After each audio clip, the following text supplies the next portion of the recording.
Welcome नाज़रीन, कैसे हैं आप सब। उम्मीद करती हूँ कि आप सब खैरियत से होंगे। मौसम अच्छा हो ना, तो किसी की फरमाइश हो या ना हो, मेरा दिल चाहता है कि कुछ अच्छा सा आज बना लूँ। तो आज मैंने अपने किचन में देखा तो मेरे पास तो सिर्फ सूजी पड़ी हुई थी, तो मैंने ली है जी 1 कप के करीब सूजी और 1 कप मैंने लिया है पानी का। आज मैं बनाने जा रही हूँ सूजी का हलवा।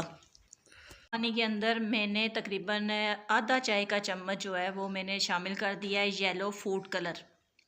अब मैंने लिया एक पैन, इसमें मैंने डाला है 1/2 कप के करीब ऑयल और उसमें मैंने सूजी को शामिल कर दिया है और मैं सूजी को मीडियम टू लो फ्लेम पे हल्के हल्के भून लूँगी जब तक कि इसका कलर भी चेंज हो जाए और इसमें से एक अच्छी सी खुशबू आना शुरू हो जाए। इसको लगातार हिलाते रहना है ताकि ये जलने ना पाए। और जब मौसम अच्छा होता है ना, तो आपको पता है या तो पकोड़े बनाने का दिल चाहता है या फिर हलवा वगैरह खाने का दिल चाहता है। अब इसके अंदर मैंने शामिल कर दिया 1 कप के करीब पानी।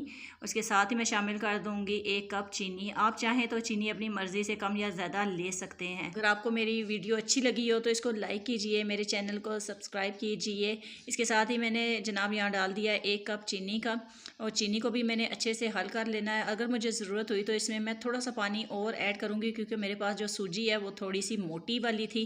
तो इसमें मैंने आधे कप के करीब और पानी शामिल किया था और उसके बाद मैंने इसको आहिस्ता आहिस्ता से भूनना है। भूनने के बाद मैंने इसको बिल्कुल इसका पानी खुश कर लिया। लीजिए जी, हमारा मज़ेदार सा सूजी का हलवा बनकर तैयार है। इसकी गार्निशिंग करेंगे बादाम और मेवे के साथ। आप भी इसको ज़रूर ट्राई कीजिएगा। मुझे अपनी दुआओं में याद रखिएगा। दीजिए